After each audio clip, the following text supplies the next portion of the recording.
देखो हमारे तो यहाँ कितनी जोर से बारिश हो रहा है। आपके यहाँ बारिश होती है? हमारे यहाँ तो बहुत जोर से हुई है। मम्मा और मैं कैंटीन जाएंगे और बारिश खत्म होने का वेट करेंगे। और यहाँ तो पूरा स्विमिंग पूल बन गया है, मैं तो चल ही नहीं पा रही। आज ना मैं थोड़ी थोड़ी उड़िया में बात करूंगी। देखो मम्मा और मैं चल रहे कैंटीन। देखो मु सामान किणुची कैंटीन रा एटा हैला कैंटीन।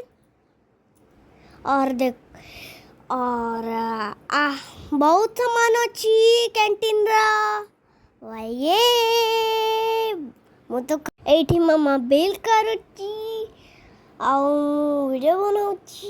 ये मते तो बहुत मजा लागुथला, बहुत बहुत बहुत सुपर डुपर बहुत। अब तो बहुत मजा कर कैंटीन बाहर पानी पानी समुंदर मु तो जाउथली पानी रा ये मते तो मजा लागुची। ये देखो मु कौन कौन शॉपिंग करची। आज तो बहुत कम जिनिस आली। से दिन पापा नहीं थे ना।